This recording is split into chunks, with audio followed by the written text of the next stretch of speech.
আসসালামু আলাইকুম, আমি পুষ্টিবিদ ফারজানা আপনাদের সামনে আছি। বিভিন্ন ধরনের স্বাস্থ্যগত এবং পুষ্টিগত সমস্যা নিয়ে আলোচনা করব এবং সাথে সাথে এর সমাধানটাও আপনাদেরকে বলে দিব। আজকে আমি বলবো সকালবেলায় আমাদের কি খাবার গ্রহণ ভালো, কি খাবার গ্রহণ করলে আমাদের সকালটা বা দিনটা সুন্দর যাবে। আমাদের মনে রাখতে হবে সকালবেলাটা আসলে আমাদের প্রতিদিনের একটা সূচনা লগ্ন।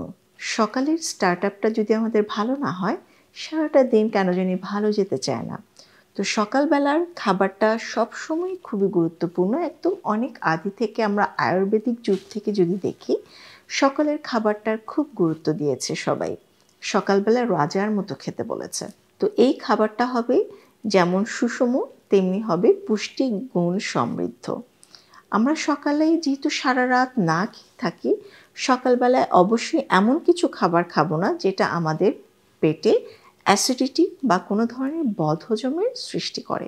আমরা এমন খাবার খাবো যেটা আমাদের কর্মচাঞ্চল্যে ভরপুর একটা সকালবেলা দিতে পারে আমাদেরকে। সকালে অবশ্যই আমাদের মাথায় রাখতে হবে যে খাবারটা যেন সুষম হয়, যেমন কার্বোহাইড্রেট, প্রোটিন, ভিটামিনস, মিনারেলস এবং পানির একটা যথাযোগ্য ফ্লো যেন আমাদের শরীরে ঢুকে যায়।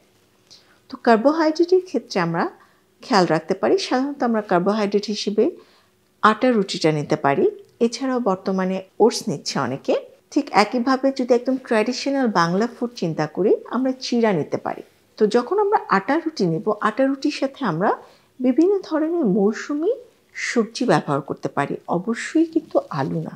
সকালে ব্রেকফাস্ট থেকে আমরা আলুটাকে বাদ দিয়ে রাখবো, কারণ আলুটা আমাদের কার্বোহাইড্রেটের লোডটাকে বাড়িয়ে দেবে।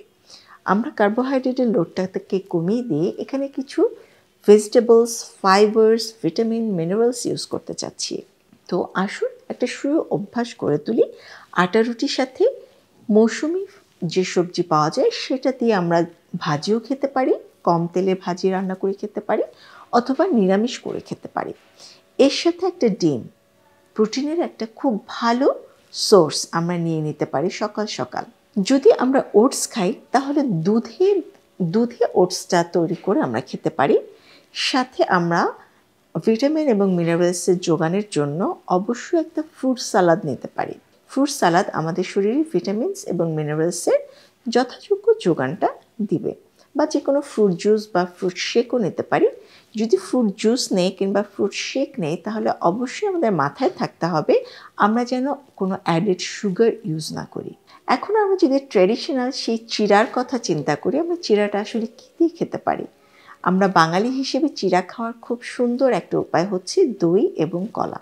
দই কলার সাথে যদি আমরা চিড়াটা খাই, তাহলে কিন্তু কার্বোহাইড্রেট, প্রোটিন এবং মিনারেলস, ভিটামিন সবই একসাথে আমাদের শরীরে প্রবেশ করবে। এবং সকালবেলার খাওয়ার সময় যে কথাটা আমরা অবশ্যই খেয়াল রাখবো সেটা হচ্ছে চাটা আমরা খাবার খাওয়ার ঠিক 20 থেকে 30 মিনিট পরে নিব। কিন্তু চা বলতে আমি কিন্তু দুধ চা বুঝাচ্ছি না। দুধ চা কিন্তু আসলে আমাদের একটা ভালো অভ্যাস না। আমরা দুধ চার বদলে গ্রিন টি, র চা অথবা মশলা চা নিতে পারি। এগুলো যেই চাটাই আমরা গ্রহণ করি না কেন, সেই চাটা অবশ্যই হতে হবে 20 থেকে 30 মিনিট পরে। এটা হতে পারে যে আমরা নাস্তা খাওয়ার পরে দৈনন্দিন কিছু কাজ করে তারপরে আমরা চাটা নিব, অথবা আমরা যেটা করতে পারি অফিসে এসে 1 কাপ চা নিতে পারি।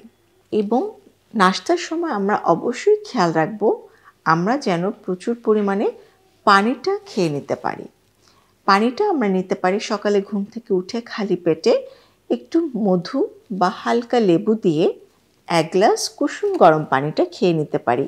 এই আমাদের অভ্যাসটা আমাদের শরীরকে বুস্ট আপ করে, মেটাবলিজমটাকে বুস্ট আপ করে। একেবারে খালি পেটে নাস্তাটা না নিয়ে একটু হালকা গরম পানির সাথে মধু অথবা লেবু, তার 5 মিনিট পর বা 10 মিনিট পর কিছু কাঠবাদাম অথবা একটা খেজুর নিয়ে নিতে পারি। এরপর আমরা নাস্তাটা শুরু করব। নাস্তাটা শুরু করার আধা ঘন্টা আগে আবার 1 গ্লাস হালকা গরম পানি খেয়ে নিতে পারি এবং নাস্তা খাওয়ার পরে আবার 1 গ্লাস পানি খেতে পারি। এতে যেটা হয়, অফিসের জন্য বের হওয়ার সময় বা আমাদের স্কুলে যাওয়ার সময় বা কলেজে বা যে কোনো জায়গায় আমরা কাজের জন্য বের হওয়ার আগে মোটামুটি 3 গ্লাস পানি খাওয়া হয়ে যায়।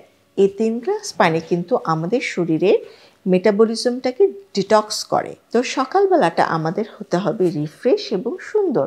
সারা রাত সুন্দর একটা ঘুমের পর একটা সুন্দর সকাল শুরুর জন্য আমাদের এই সুন্দর খাদ্যাভ্যাসটা খুবই প্রয়োজনীয়। ধন্যবাদ, ভালো থাকবেন।